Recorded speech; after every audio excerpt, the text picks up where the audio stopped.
Okay, I know I've got the COVID, but it's killing me, stopping in doing nothing. So I've come out to get some elderberries. So I just thought I'd show you what elderberries are, and then we'll show you later what we're doing with the rest of them.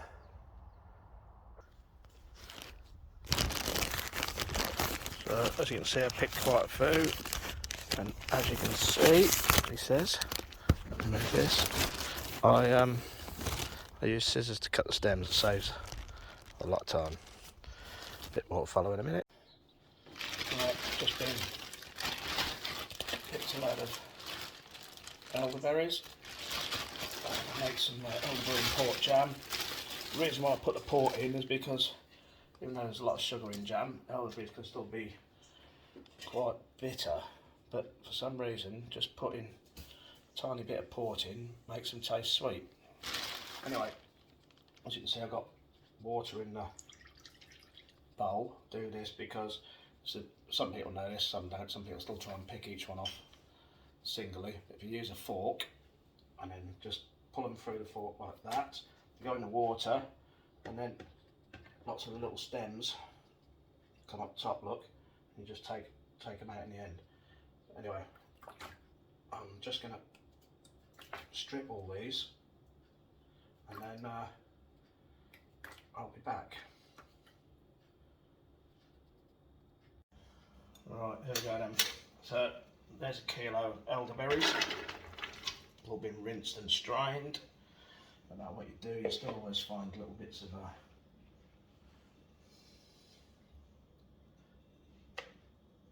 twig. So whenever you see them, just pull them out.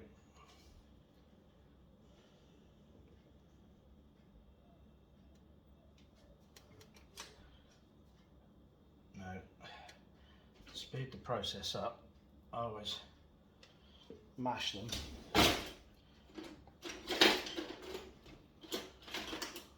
little bit. This potato masher, just to crush them up a bit.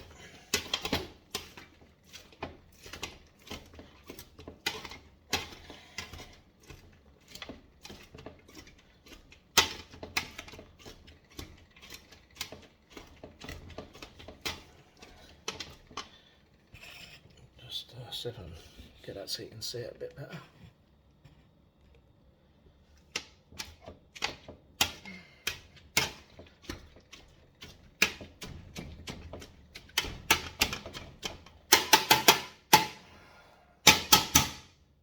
That's then mashed up.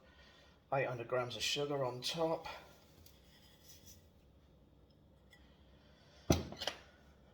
2 tablespoonfuls of port. The port, you can't taste it, but what the port does is, because even though there's a lot of sugar in there, there's I'll put 3 in. It actually sweetens it up. It breaks down, for some reason it breaks down the sharp taste. And then to release the pectin in the fruit, which is also another reason behind chopping it up, juice of 1 lemon.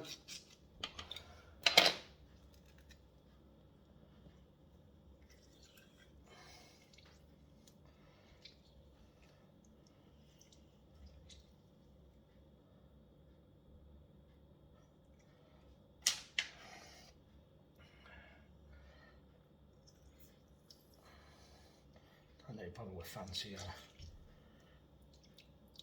juicers. Just let it run through the fingers of your hand, and it catches any pips, as you might be able to see. Don't know if you can. Then I'll give it a bit of a stir, and then just leave it for 2 or 3 hours for the sugar to naturally melt,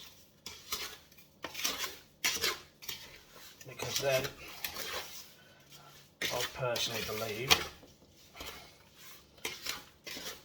you get better natural pectins, so you don't have to use pectin in this.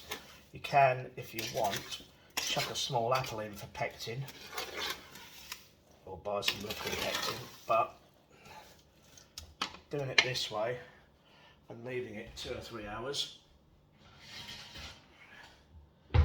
Always seems to work for me.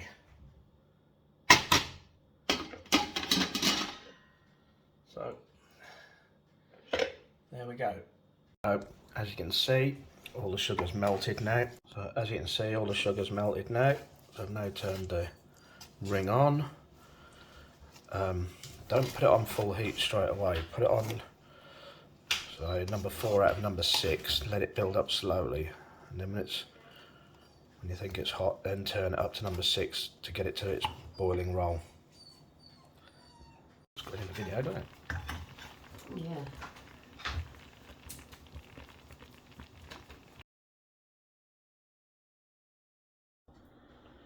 Sterilise jars. Now pouring the jam in.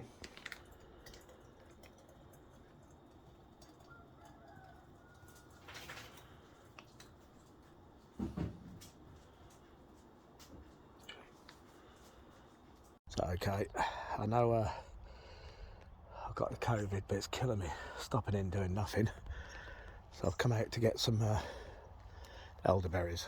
So I just thought I'd show you what elderberries are, and then we'll show you later what we're doing with the rest of them.